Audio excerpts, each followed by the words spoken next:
10월 12일 월요일 사무엘하 프롤로그로 말씀 묵상 네 번째 시즌의 문을 열었습니다. 그렇게 7주가 지난 11월 27일 금요일 사무엘하 에필로그를 끝으로 오늘 말씀 묵상 네 번째 시즌의 문을 닫아요.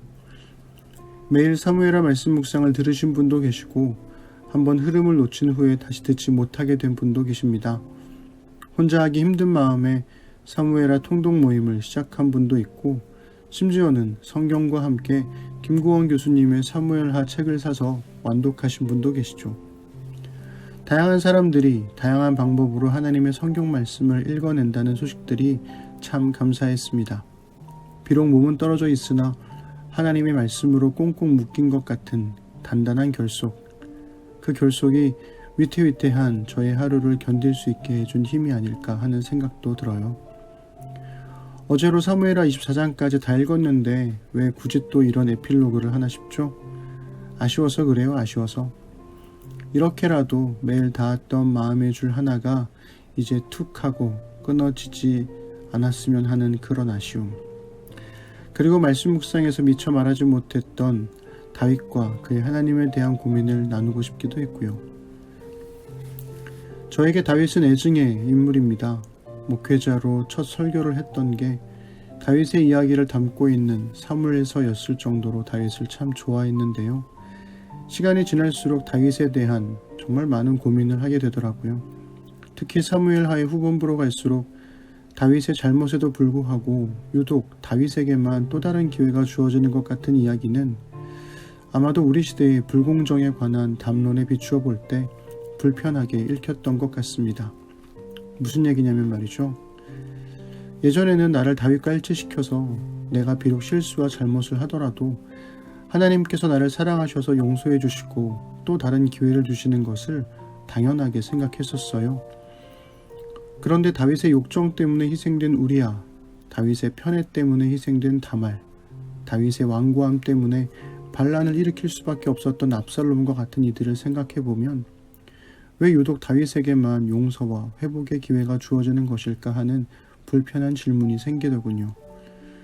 물론 다윗은 자신의 잘못을 인정하고 하나님께 회개하며 의지할 줄 아는 사람이었다고 쉽게 말할 수도 있겠습니다. 그러나 우리아나 다말, 압살롬도 다윗처럼 야훼 하나님을 섬기는 백성이었고 특히나 다말과 압살롬은 다윗의 자녀들이었다는 사실을 기억할 필요가 있죠. 사무엘서에 그려내는 다윗의 일생은 경청이라는 키워드로 나눌 수 있을 것 같아요. 하나님의 말씀을 경청하고 주변 사람들의 고통에 공감했을 때의 다윗은 하나님의 대리통치자로서의 왕에 적합한 인물이었던 반면 하나님의 말씀에 귀를 닫고 주변 사람들의 고통에 무심했을 때의 다윗은 조금도 왕의 자리에 적합한 인물이 아니었습니다.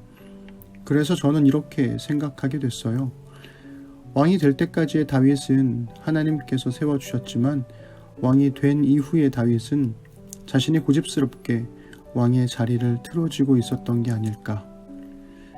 비록 다윗은 여전히 왕이었으나 이스라엘 백성들을 돌보신 건 다윗이 아니라 이스라엘의 진정한 왕이신 하나님이셨다는 거죠. 사무엘하는 이렇듯 인간 왕의 실패에도 자기 백성을 돌보시는 하나님 왕의 긍휼을 그려내고 있는 게 아닐까 싶어요. 그러므로 믿는 자가 죄를 지었음에도 삶의 돌이킴이 없이 그저 깊이 뉘우쳤다는 이유로 여전히 잘 살고 있다면 그것은 하나님께서 주시는 용서의 기회가 아니라 고집스럽게 자기 삶을 틀어주려는 다윗의 욕망과 다르지 않다고 생각합니다.